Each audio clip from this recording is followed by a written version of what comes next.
But the benefits were something you had mentioned earlier, is accountability and transparency. Those are the two main things that are really out there, and a lot of discussion on this. Also, it seems that when a police officer is wearing body cameras, the police officer behaves better. And that in turn helps with police community relations. And also, there seems to be some findings that there's a reduction in citizen complaints because people say, hey, I'm not going to make a complaint against a police officer when I know it's being recorded. Well, they're inevitable, but they're terrible, and it's going to get worse on every level. It's a fiasco. Creating a conversation about policing in America is just about catching the cops in wrongdoing. The biggest crisis we have in America right now, certainly in urban America, is the cops aren't doing enough right doing. And we also have a huge recruiting crisis. And this is going to exacerbate that dramatically.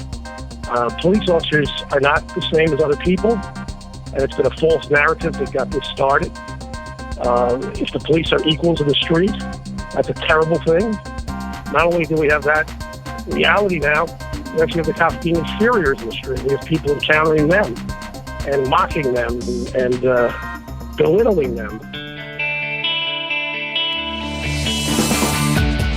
Welcome to the award-winning podcast, Lawyer to Lawyer, with J. Craig Williams and Radford Ambrogi, bringing you the latest legal news and observations with the leading experts in the legal profession. You're listening to Legal Talk Network.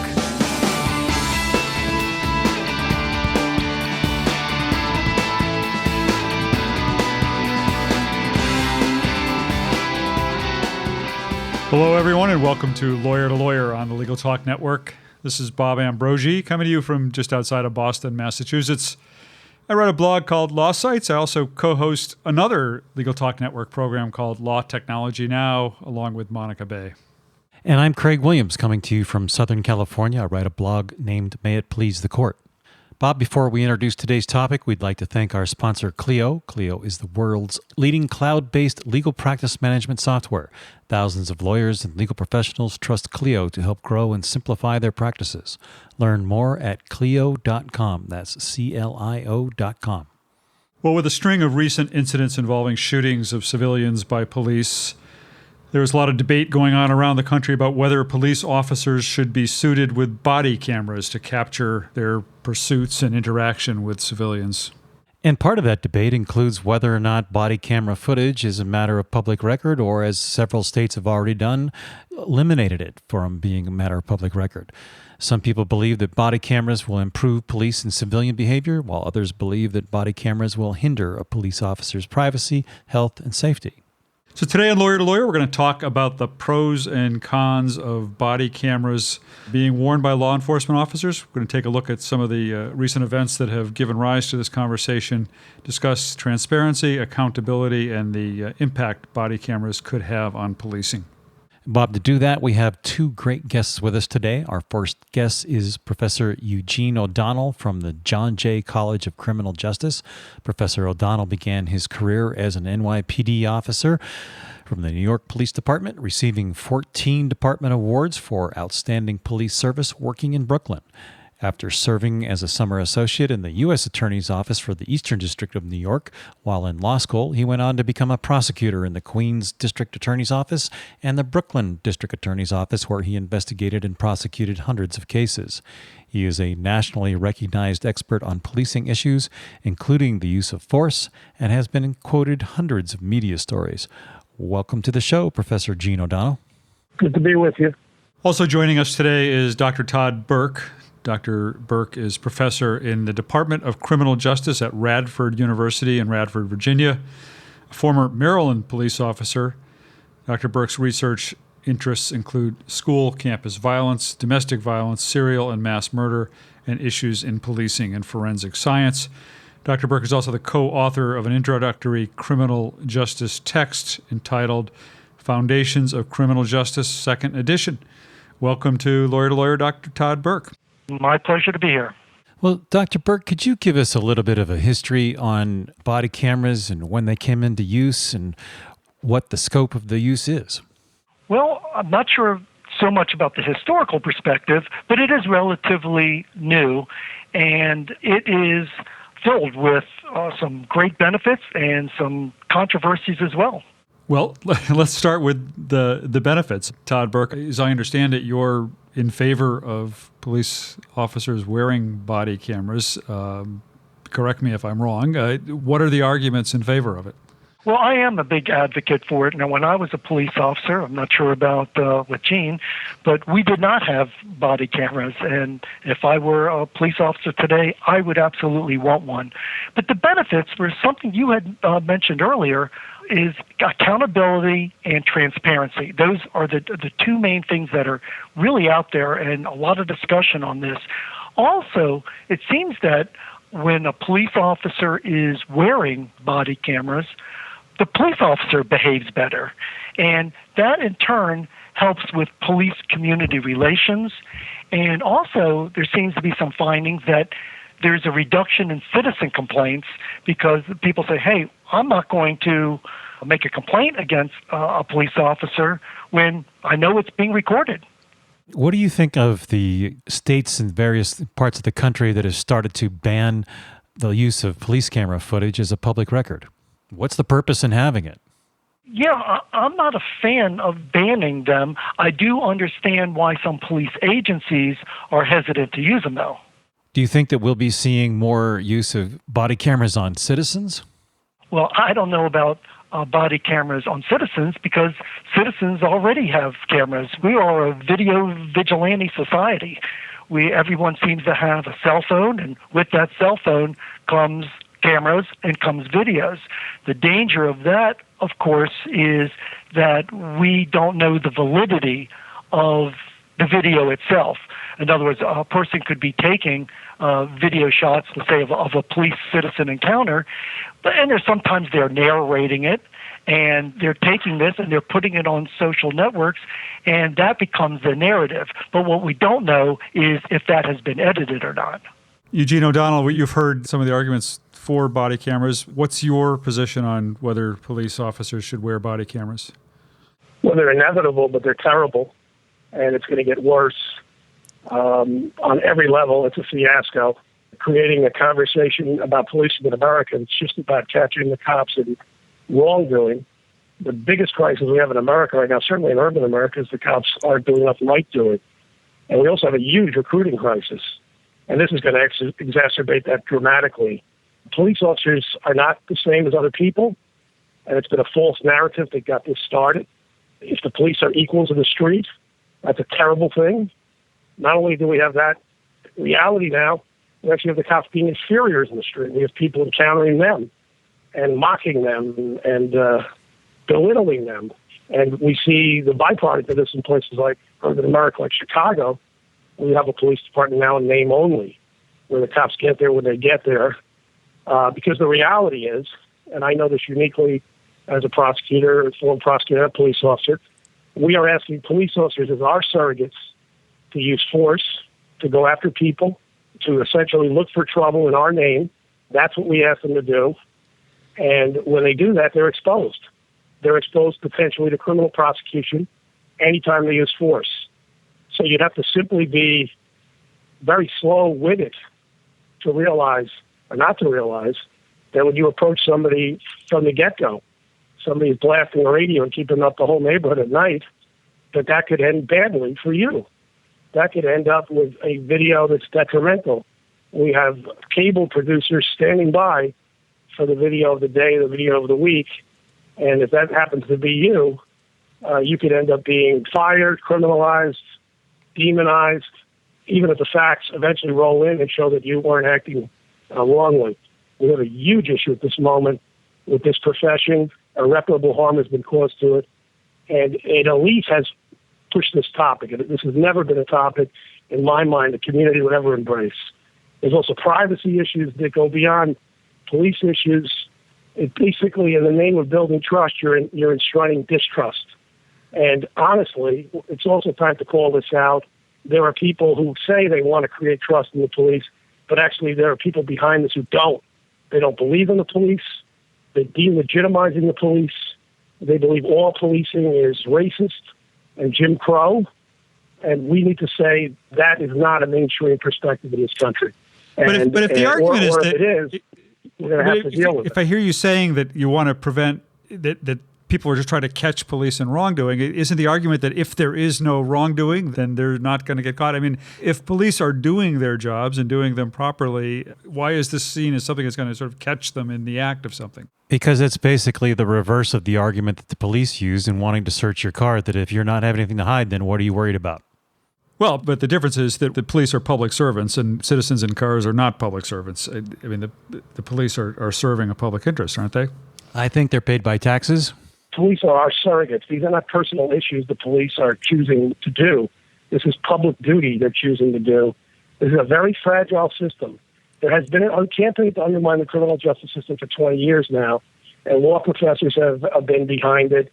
And the notion that every single person has been convicted is probably innocent is a widespread idea right now. And anybody who's a lawyer knows that it's actually a very fragile system. We don't have proof beyond all doubt in our system. We have proof beyond a reasonable doubt in our system. We don't look inside a jury to see how a jury deliberates. There are a lot of parts of the system that are fragile. Frankly and bluntly, most people do not possess the expertise to view police videotapes. It's like watching cricket and not knowing what cricket is. You can't have an opinion if you don't know the way the police operate. Unfortunately, in our society, because we have violence that is incredible, and you just have to look, by the way, across the broad terrain of the country the last couple of weeks to see in towns, small, St. Cloud, Minnesota, Washington State, the level of violence we have, the level of gun violence we have, the unpredictability of police interactions with citizens, the fact that these things are not scripted. This whole conversation, again, has been built on a big lie. The police are equal. It's also been built completely without giving people an assessment of what the law is. The law favors the police broadly because the police do our work for us. What position, then, does that place the police in? And criminalizing the police, which this is all about ultimately, in a lot of ways, is not the way to this is exactly the opposite of creating good policing and trust in the community and effective policing. This is the very worst of all worlds. Gene, when you say that police are not equal to the citizenry, what position do they occupy? Are they a servant or are they superior? It's a factual, any appellate decision that has to do with a lot of issues. The police are placed into a position on our behalf. They go into harm's way. There's at least one federal appellate decision that says bluntly, the police, we send them out to pick fights with people. That's what we do, among other things. Obviously, they're servants, and they're obviously conflict avoiders and conflict negotiators. But in a city like Chicago, where 2/3 of the city has been hollowed out by crime and disorder, the African-American community has decamped out of that city. I guarantee you, on the ground, if you talk to people, cameras would never, ever be their issue. This is the industry that's made cameras. It is chiefs of police in some cases that offering up as a panacea, but the long-term consequences of cameras cannot, in my mind, be good. Again, it doesn't make them less inevitable, but it can't be good. Nobody is. If a police officer pulls over a car and asks somebody for identification, that is not a request, that's a demand. That's our system. You don't have an option to say no. Why aren't lawmakers stepping forward and making that categorically clear? Why are they trying to blame? They're essentially leaving the cops holding the bag here. And it's been disingenuous and it's been damaging. Dr. Burke, what kind of privacy rights do policemen have? Well, I believe that police officers do have rights, and I think it's the due process rights. And I think that's one of the difficulties with the body cameras is that when the body camera is used and it happens to be released too soon to the public, or to the media, what ends up happening is not only is the citizen at jeopardy of not getting a fair trial or a fair hearing, the police officer suffers as well. And I think one of the things that, and like I said, I'm an advocate of the body cameras, but the privacy issues tend to be more of a sensitive nature. For example, as a police officer, we are responding to many sensitive issues, including domestic violence, child abuse cases, homicides, incidents dealing with juveniles, well, if you have a body camera on, you're also recording them. You're recording the victims, you're recording children, and that also violates privacy rights. And it could prevent people from giving information to the police officers. And what I mean by that are like informants or witnesses.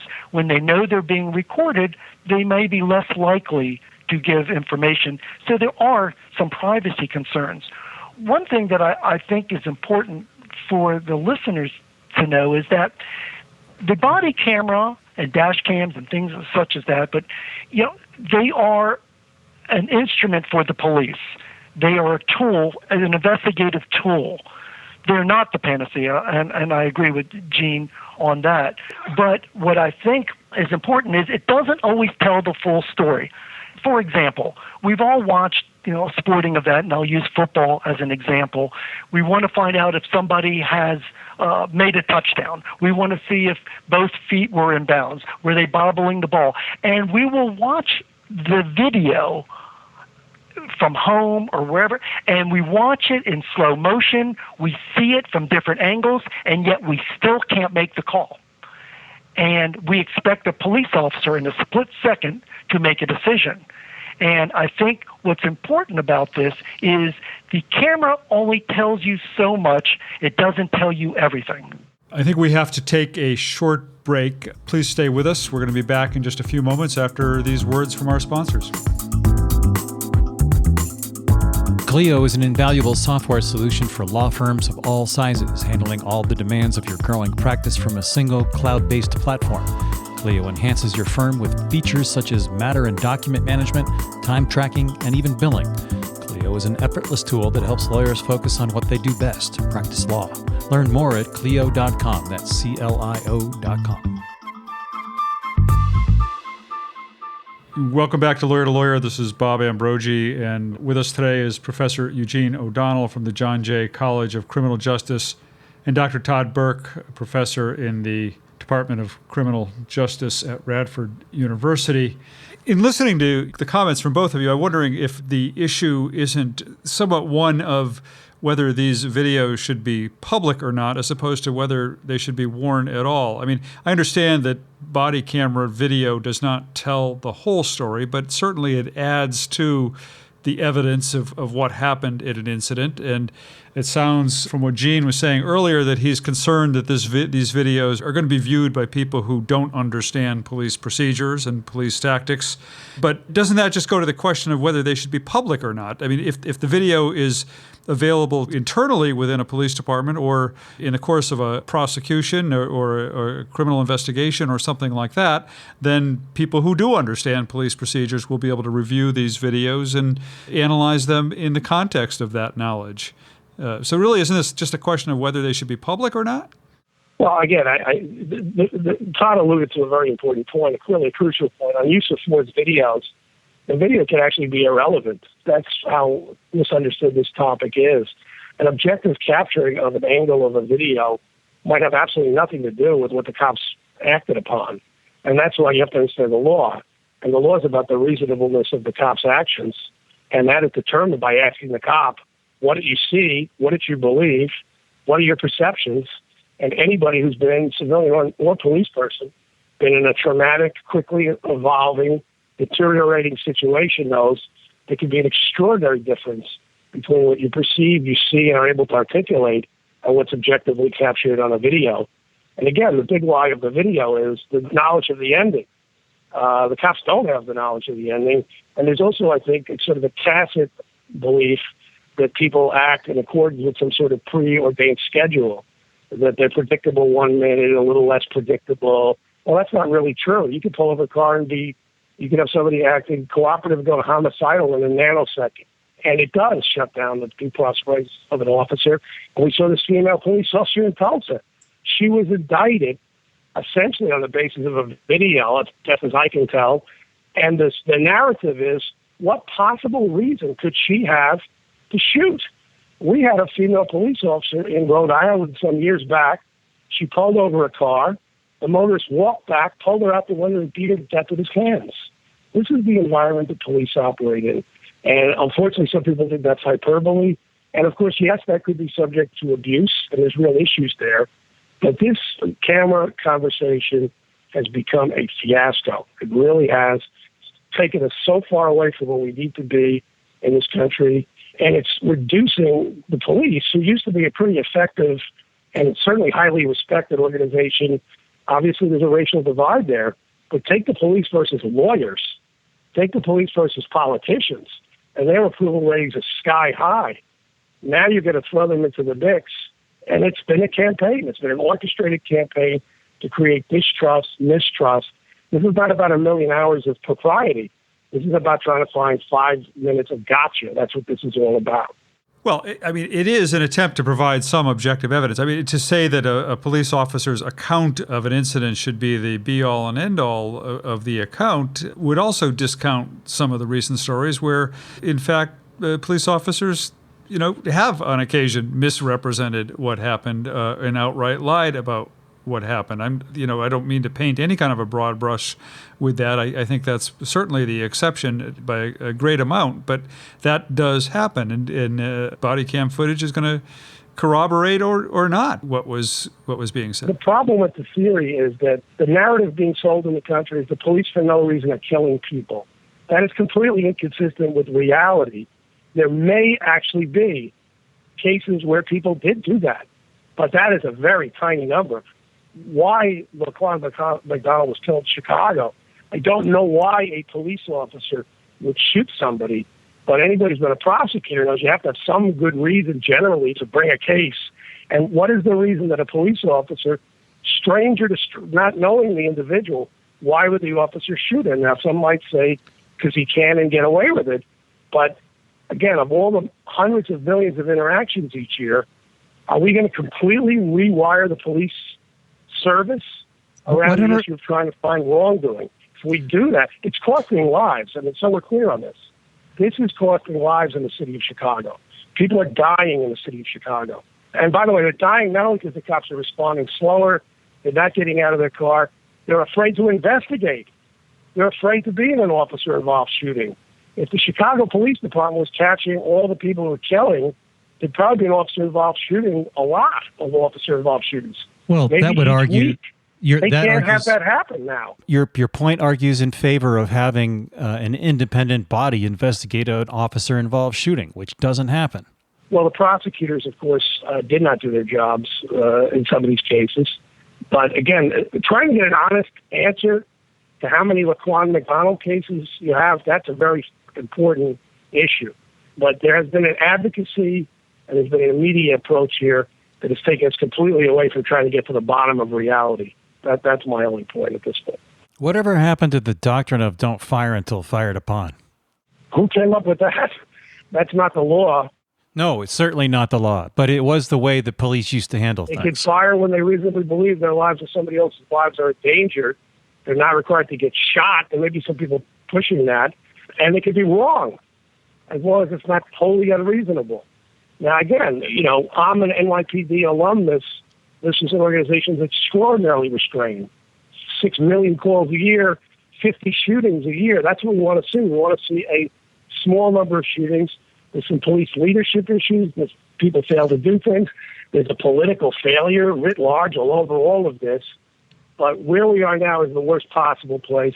And by the way, the ultimate idea that we need to erect a society trying to criminalize the police, it's the same thing that you have with Wall Street, by the way. You may not like the optics, and you may not like what's happening there, but it's simply not workable in our system to blame frontline police officers generally. There's exceptional cases, to be sure, but that's where this conversation is deteriorated to, which is why you now have a police job that's unwantable and undoable. Not in wealthy America, that's going to be okay, but police jobs all over the country are gone begging.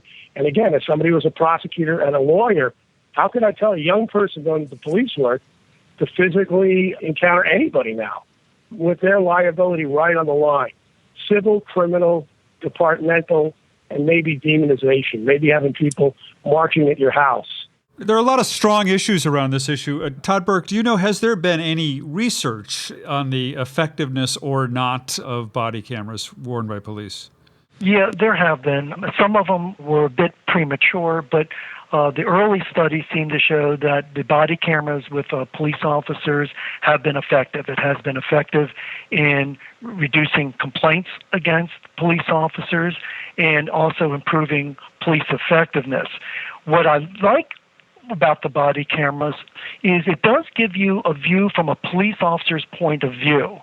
And that's what the courts rule on as well, is saying, with all the incidents that have occurred, what was the police, from a police officer's perspective, what happened?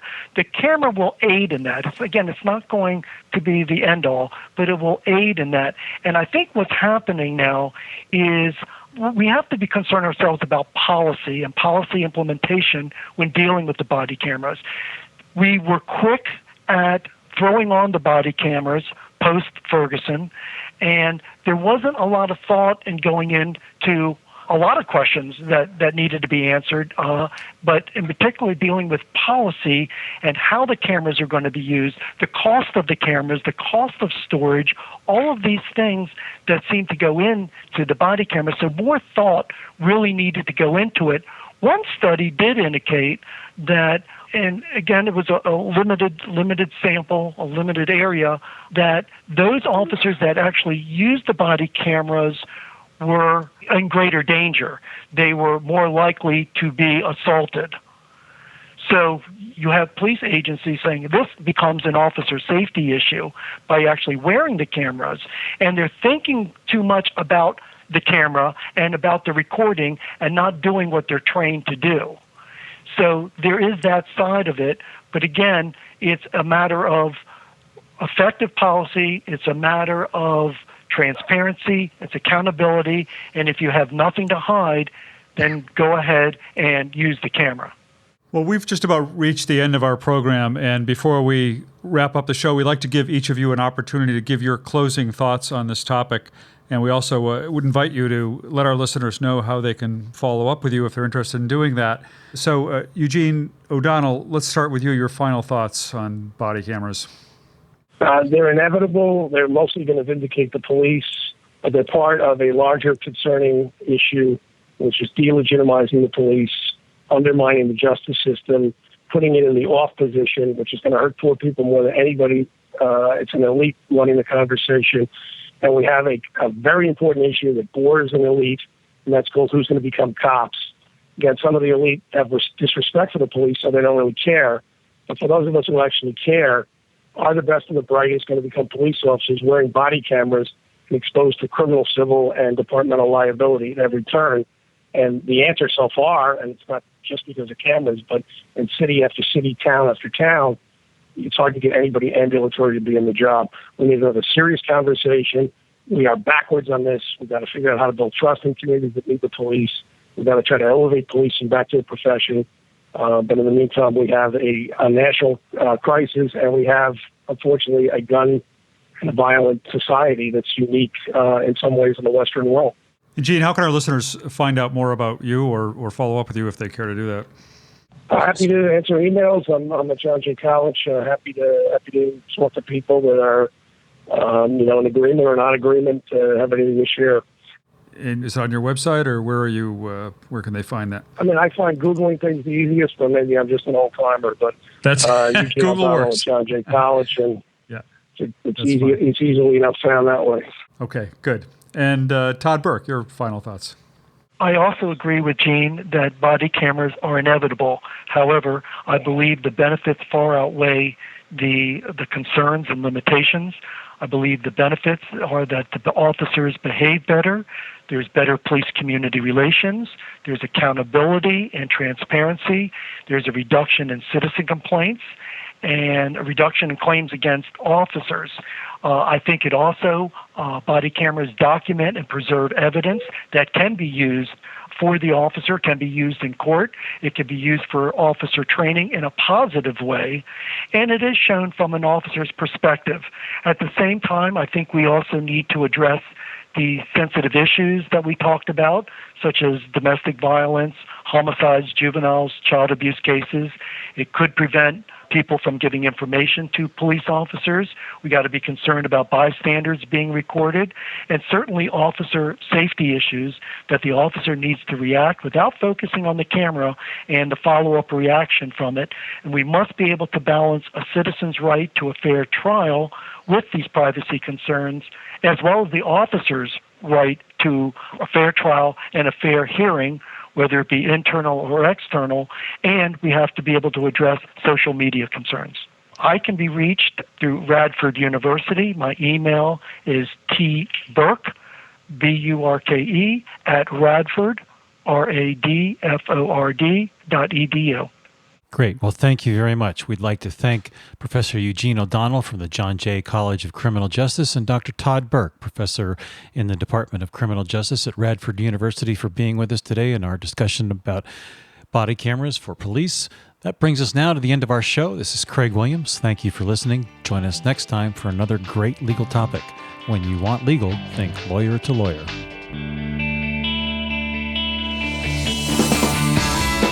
Thanks for listening to Lawyer, produced by the broadcast professionals at Legal Talk Network. Join J. Craig Williams and Robert Ambrogi for their next podcast covering the latest legal topic. Subscribe to the RSS feed on LegalTalkNetwork.com or in iTunes. The views expressed by the participants of this program are their own and do not represent the views of, nor are they endorsed by, Legal Talk Network, its officers, directors, employees, agents, representatives, shareholders, and subsidiaries. None of the content should be considered legal advice. As always, consult a lawyer.